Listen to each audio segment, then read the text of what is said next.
Halloween dates back like 2,000 years ago.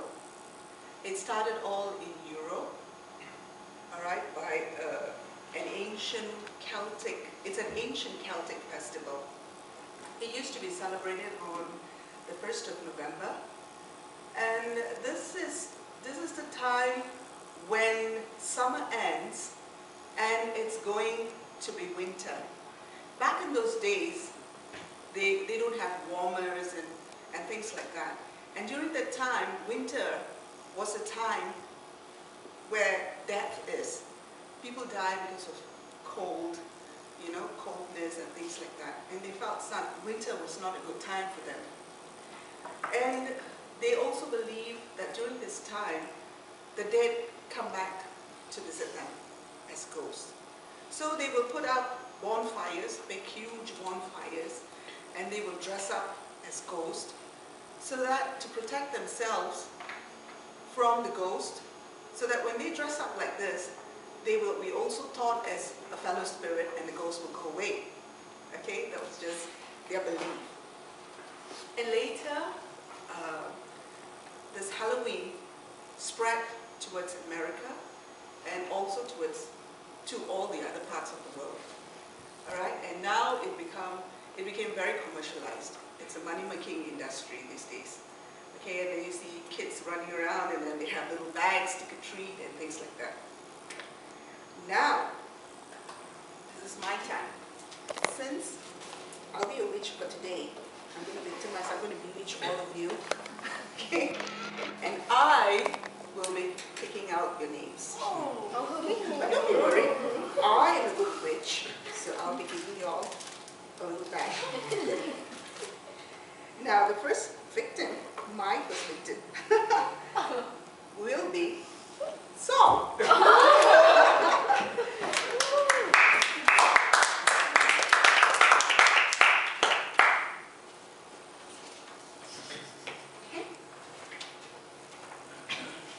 First question.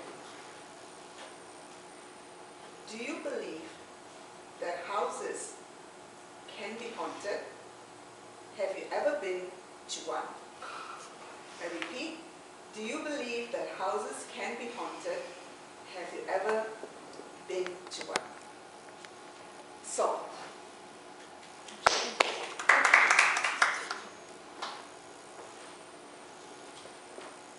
it was a horror movie not long time ago. The story is on the haunted house. I believe most of us have watched it, Conjuring 2. My personal experience, I don't really been to a haunted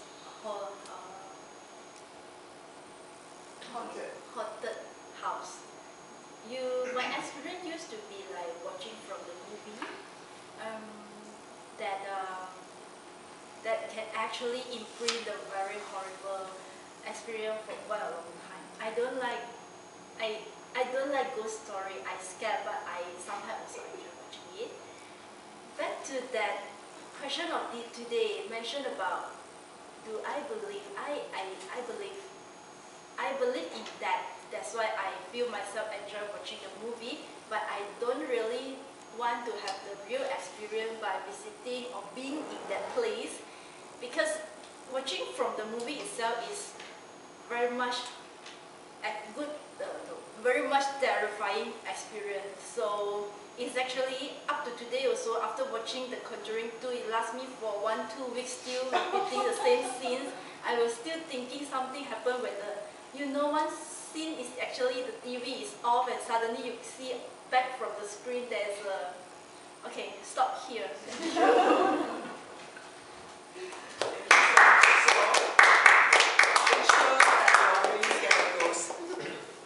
Okay, yes, I watched that movie too. It was a little bit scary, disturbing in fact.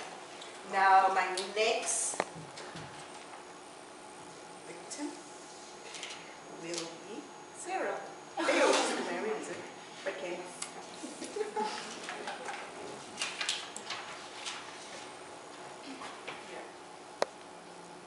What is the scariest ghost story you have heard? What is the the scariest ghost story you know actually? Sarah?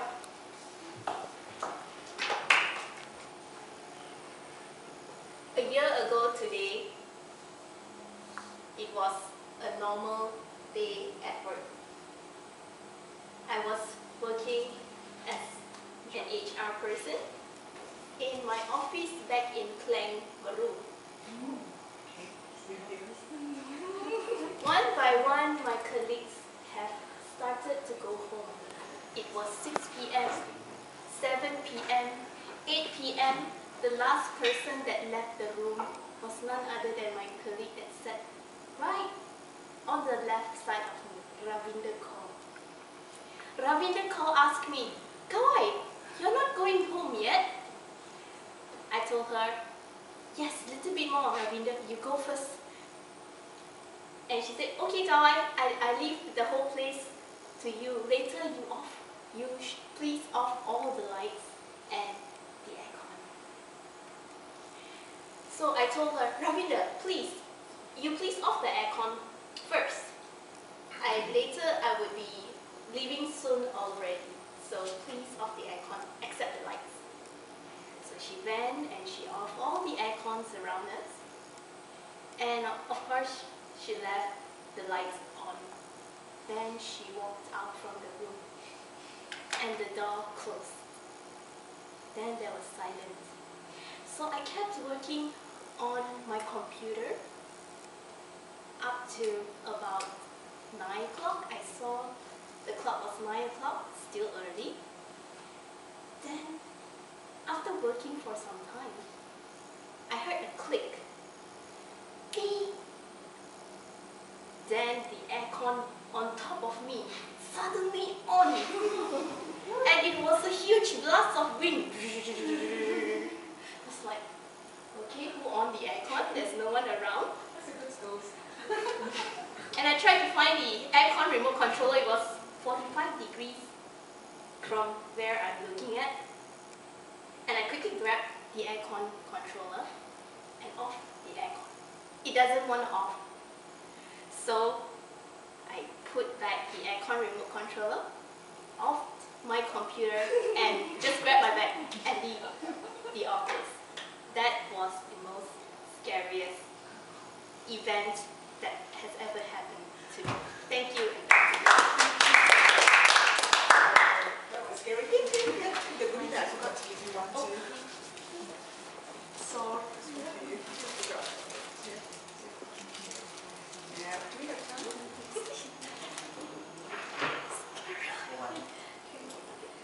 And Mandy.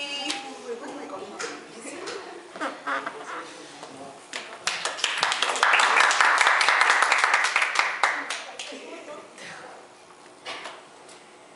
do you think that there is truth behind superstitions? Do you think that there is truth behind superstitions? Mandy. Yeah, okay.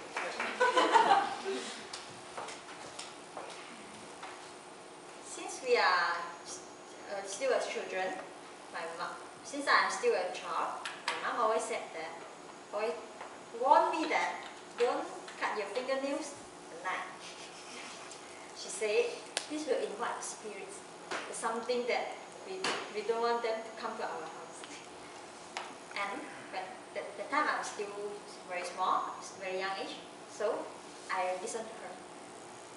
But slowly when I grew, I know that actually she just worried that I will accidentally cut my hand. That's why she didn't want me to cut my fingernails at night. So back to the question, yes, I believe that there is truth behind the superstition. That's all. Nothing comes without a reason. So when the superstitions and all the tales, the stories can pass through maybe thousands of years or hundreds of years, there must be something, fact or truth behind it. So just like the simple superstitions practice, like cannot cutting the nails at night, or cannot open the umbrella in the room. So I believe that there is some safety concern. So the old people create some stories so that we will follow.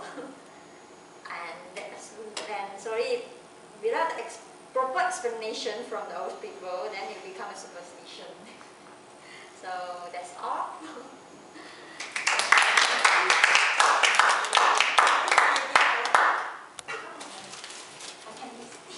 Thank you. All right.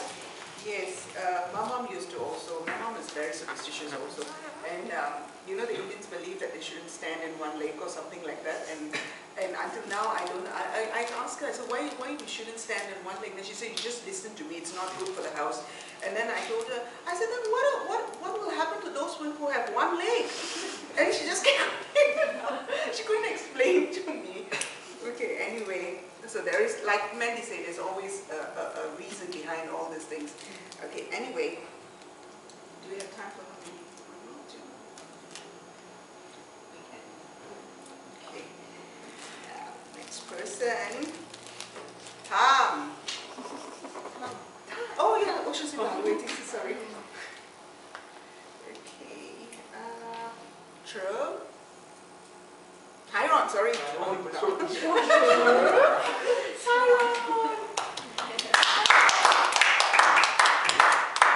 Okay, Tyron, your question is, do you believe in witches? Why or why not? Tyron.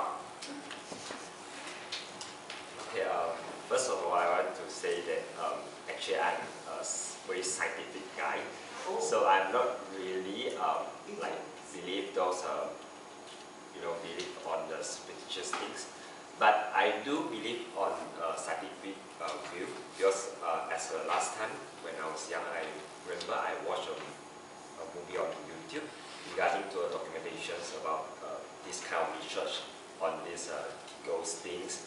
So